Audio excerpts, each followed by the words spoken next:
Hi, this is Kim Droptiny reading The Pilgrim's Progress by John Bunyan. This is part 9, Vanity Fair. Now his evangelists come up to them and thus saluted them. Peace be with you, dearly beloved, and peace be to your helpers. Welcome, welcome, my good evangelist, said Christian. The sight of thy countenance brings to my remembrance thy ancient kindness and unwearied laboring for my eternal good. And 1,000 times welcome, said Good Faithful. Thy company, O sweet evangelist, how desirable is it to us poor pilgrims. Then said Evangelist, how hath it fared with you, my friends, since the time of our last parting? What have you met with, and how have you behaved yourselves?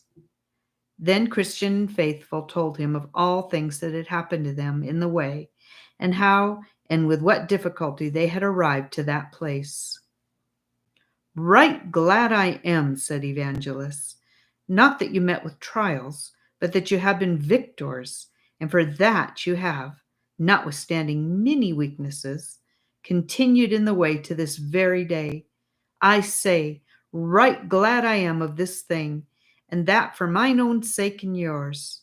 I have sowed, and you have reaped, and the day is coming when both he that sowed and they that reaped shall rejoice together, that is, if you hold out.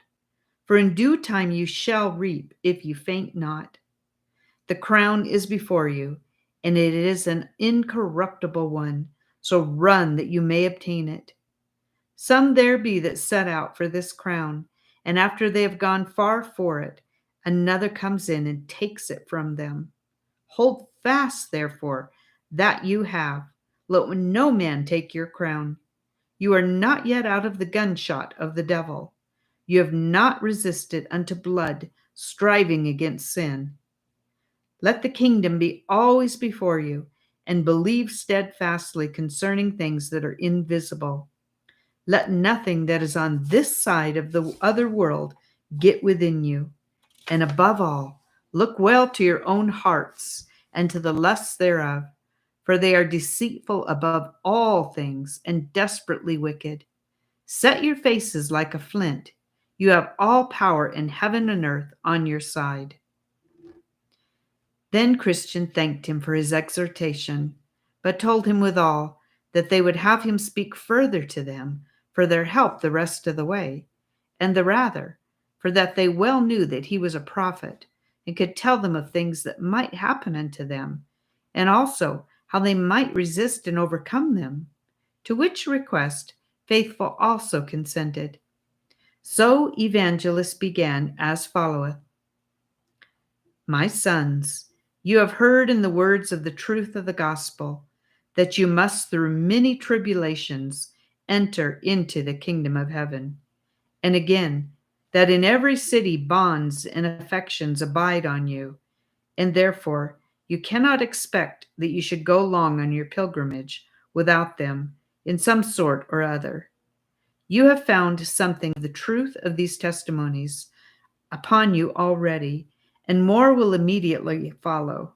For now, as you see, you are almost out of this wilderness, and therefore you will soon come into a town that you will by and by see before you. And in that town you will be hardly beset with enemies, who will strain hard, but they will kill you. And be you sure that one or both of you must seal the testimony which you hold with blood. But be you faithful unto death, and the king will give you a crown of life.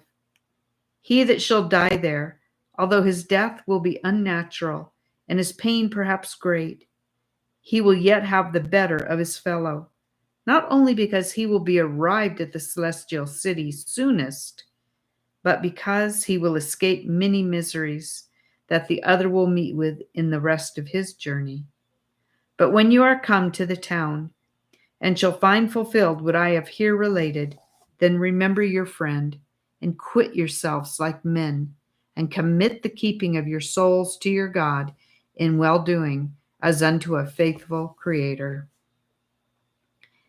Then I saw in my dream that when they were got out of the wilderness, they presently saw a town before them, and the name of that town is Vanity. And at the town there is a fair kept, called Vanity Fair. It is kept all the year long.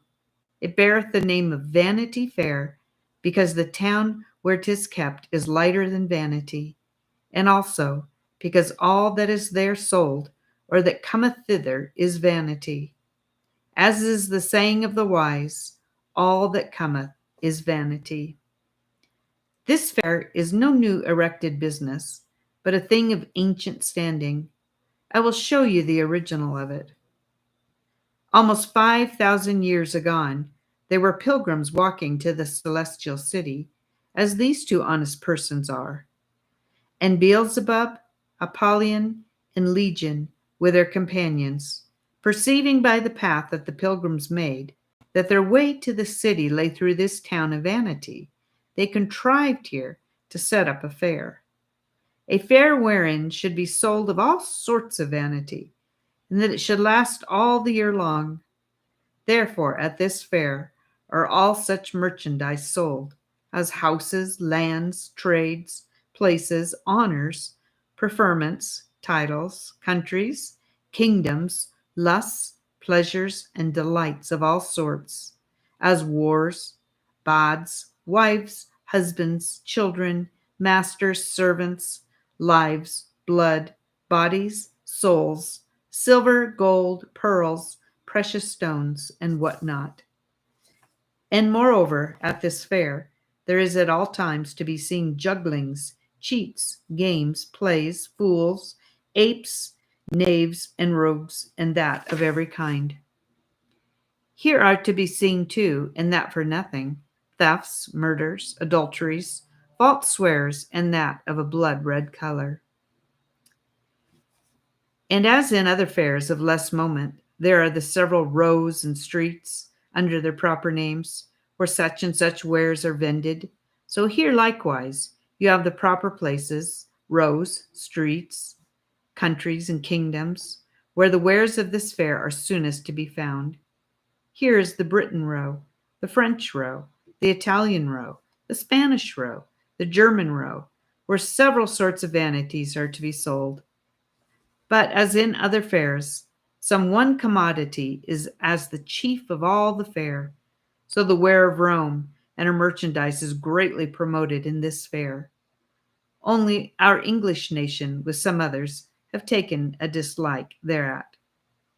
Now, as I said, the way to the celestial city lies just through this town, where this lusty fair is kept. And he that will go to the city, and yet not go through this town, must needs go out of the world. The Prince of Princes himself, and when here, went through this town to his own country, and that upon a fair day too.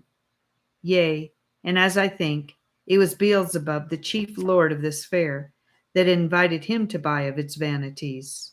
Yes, would have made him lord of the fair, would he have done him reverence as he went through the town. Yea, because he was such a person of honor, Beelzebub had him from street to street, and showed him all the kingdoms of the world in a little time, that he might, if possible, allure that blessed one to cheapen and buy some of his vanities.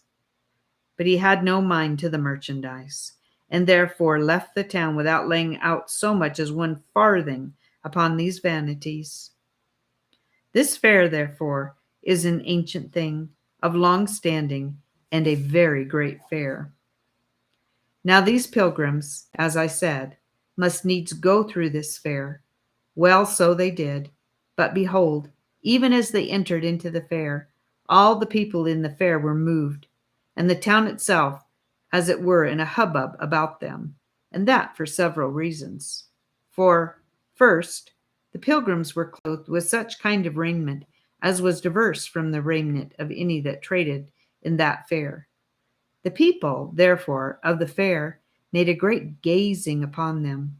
Some said they were fools, some said they were bedlams, and some they are outlandish men. Secondly, and as they wondered at their apparel, so they did likewise at their speech.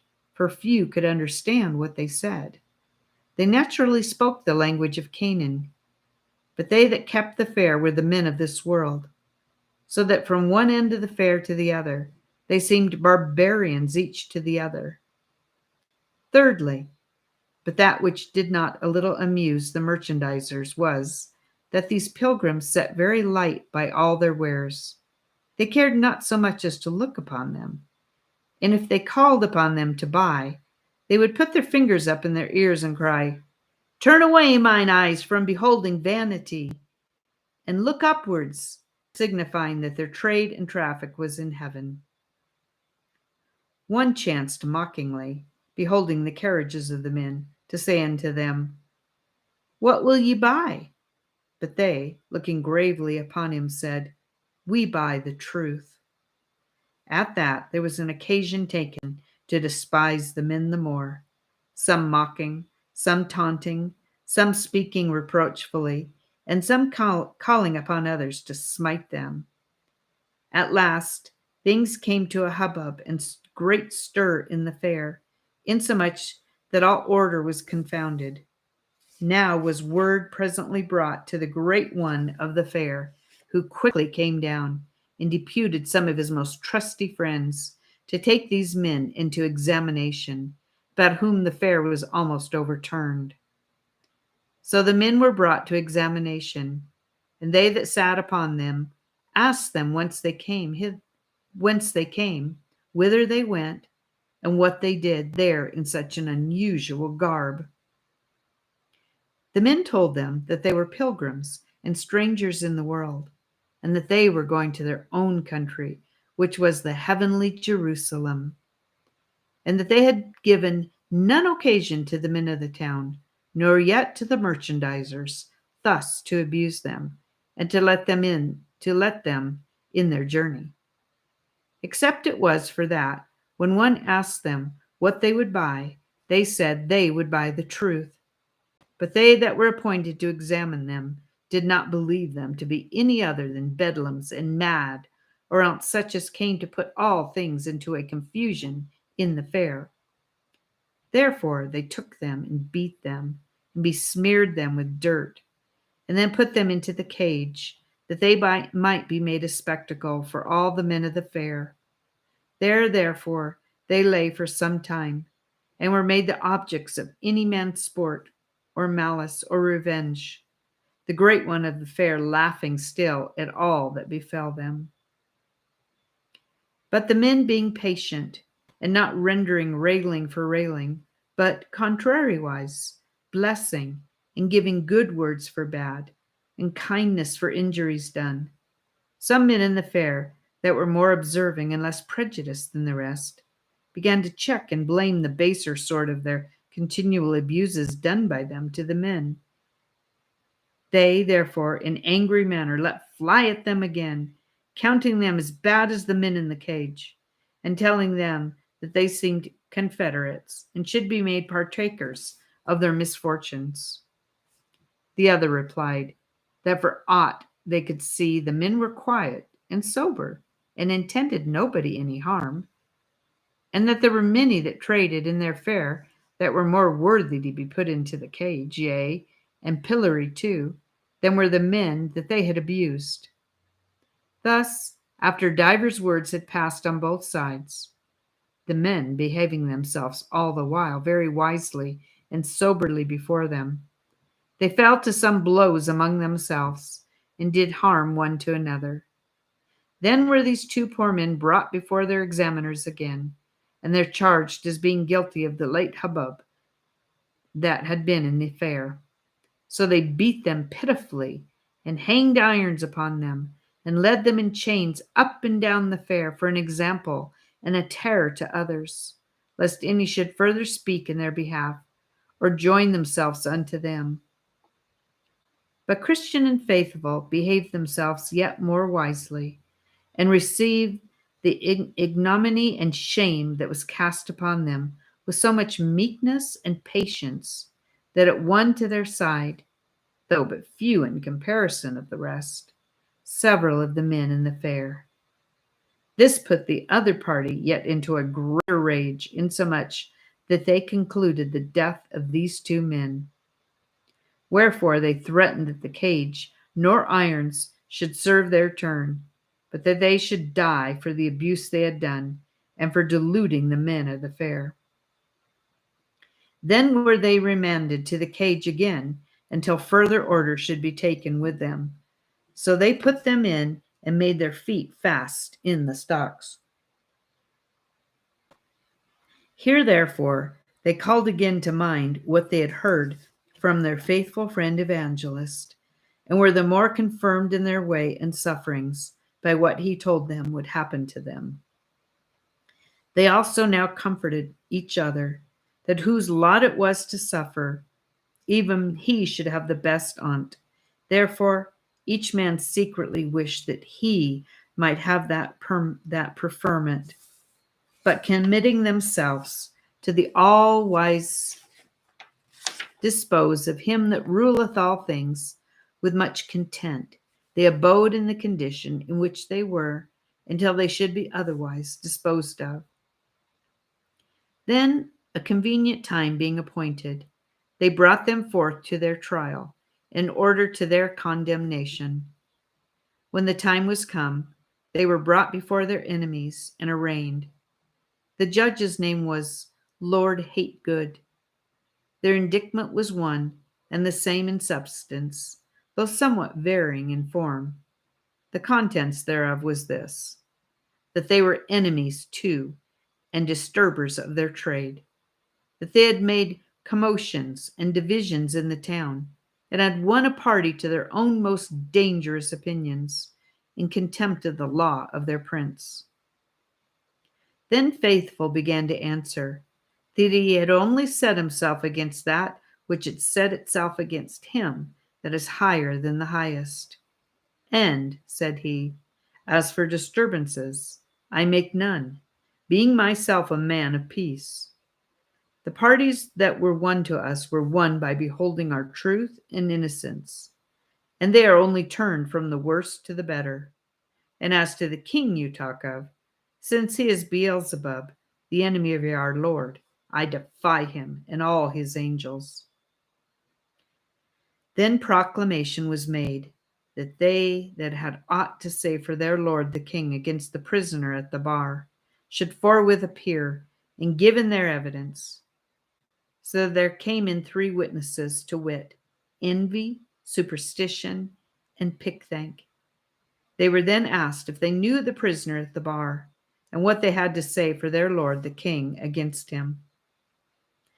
Then stood forth Envy, and said to this effect: My lord, I have known this man a long time, and will attest upon my oath before this honorable bench that he is— Hold, give him his oath, said the judge. So they swore him. Then he said, My lord, this man, notwithstanding his plausible name, is one of the vilest men in our country. He neither regardeth prince nor people, law nor custom, but doth all that he can to possess all men with certain of his disloyal notions, which he, in the general, calls principles of faith and holiness.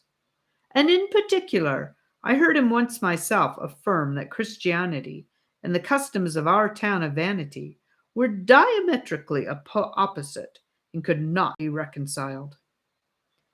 By which saying, my lord, he doth at once not only condemn all our laudable doings, but us in the doing of them.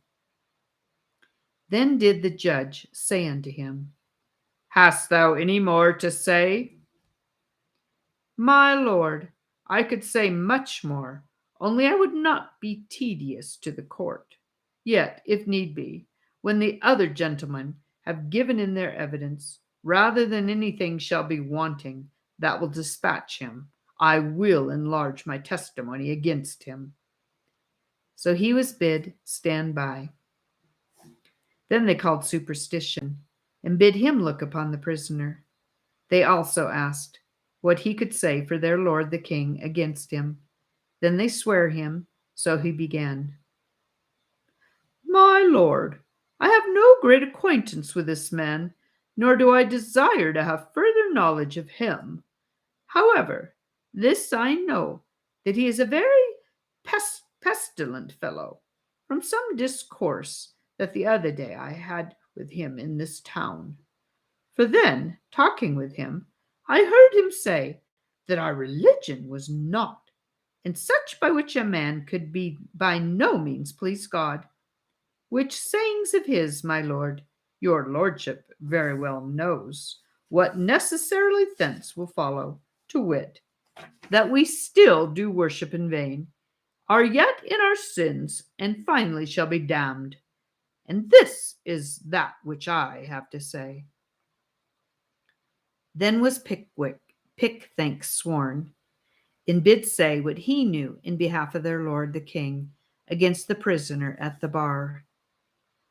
My lord, and you gentlemen all, this fellow I have known of a long time, and have heard him speak things that ought not to be spoke. For he hath railed on our noble Prince Beelzebub, and hath spoke contemptibly of his honourable friends, whose names are the Lord Oldman, the Lord Carnal Delight, the Lord Luxurious, the Lord Desire of Vainglory, my old Lord Lechery, Sir Having Greedy, with all the rest of our nobility. And he hath said, moreover, that if all men were of his mind, if possible, there's not one of these noble men should have any longer a being in this town. Besides, he hath not been afraid to rail on you, my lord, who are now appointed to be his judge, calling you an ungodly villain, with many other such like vilifying terms, with which he hath bespattered most of the gentry of our town. When this Pickthank had told his tale, the judge directed his speech to the prisoner at the bar, saying, Thou runagate, heretic, and traitor, hast thou heard what these honest gentlemen have witnessed against thee? May I speak a few words in my defense? Asked Faithful. Sirrah, thou deservest to live no longer, but to be slain immediately upon the place. Yet that all men may see our gentleness toward thee, let us hear what thou, vile renegade, hast to say. I say, then, in answer to what Mr. Envy hath spoken, I never said aught but this, that what rules or laws or custom or people were flat against the word of God, are diametrically opposed to Christianity. If I have said amiss in this, convince me of my error, and I am ready here before you to make my recantation. As to the second, to wit, Mr. Superstition and his charge against me, I said only this, that in the worship of God there is required a divine faith, but there can be no divine faith without a divine revelation of the will of God. Therefore, whatever is thrust into the worship of God that is not agreeable to a divine revelation cannot be done but by a human faith, which faith will not profit to eternal life. As to what Mr. Pickthank hath said, I say, avoiding terms, as that I am said to rail and the like, that the prince of this town, with all the rabblement of his attendants, by this gentleman named, are more fit for being in hell than in this town and country, and so the Lord have mercy upon me. Then the judge called to the jury, who all this while stood by to hear and observe. Gentlemen of the jury, you see this man about whom so great an uproar hath been made in this town. You have also heard what these worthy gentlemen have witnessed against him. Also, you have heard his reply and confession. It lieth now in your breasts to hang him or to save his life.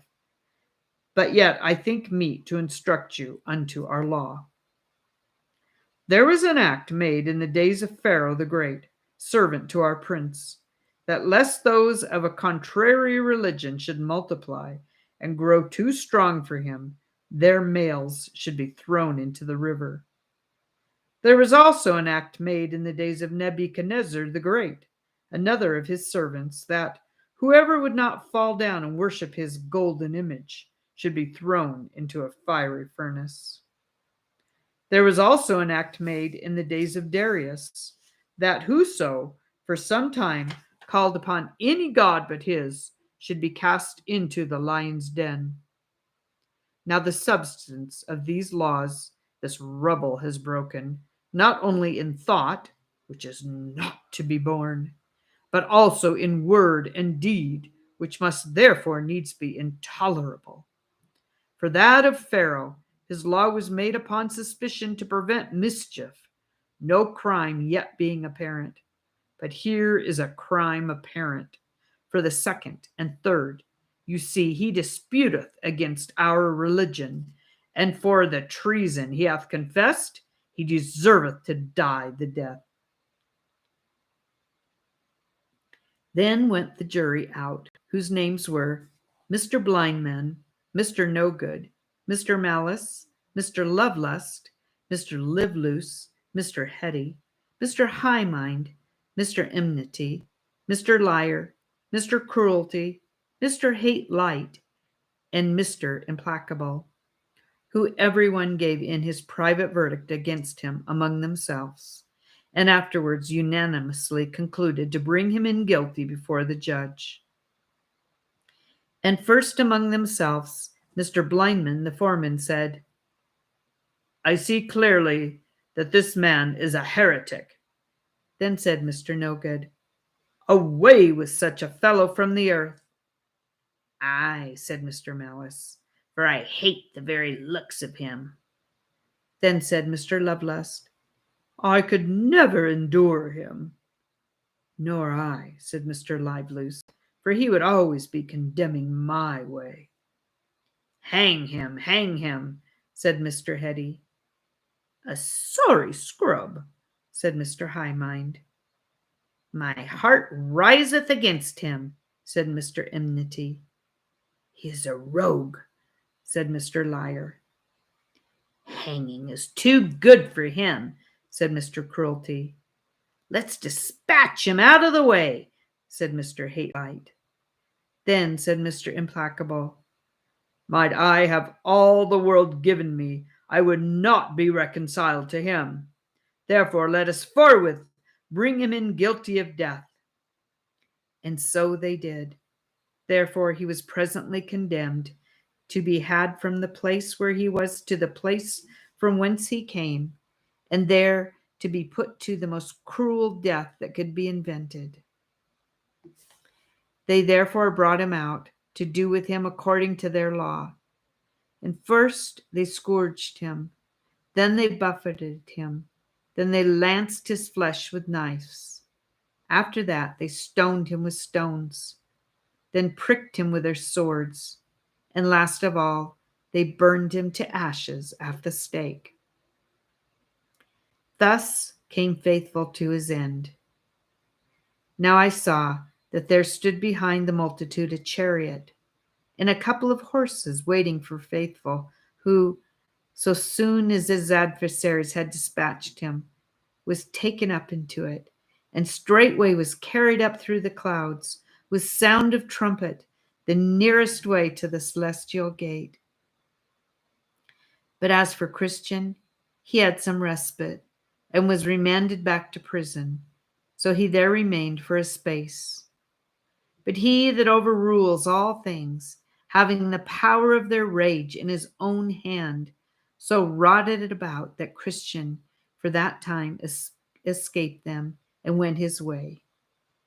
And as he went, he sang, saying, well, Faithful, thou hast faithfully prophesied unto thy Lord, with whom thou shalt be blessed, when faithless ones, with all their vain delight, are crying out under their hellish plight. Sing, Faithful, sing, and let thy name survive, for though they killed thee, thou art yet alive. That is the end of part 9, and I hope you join me for part 10 And may you be blessed and under the great mercy of our God.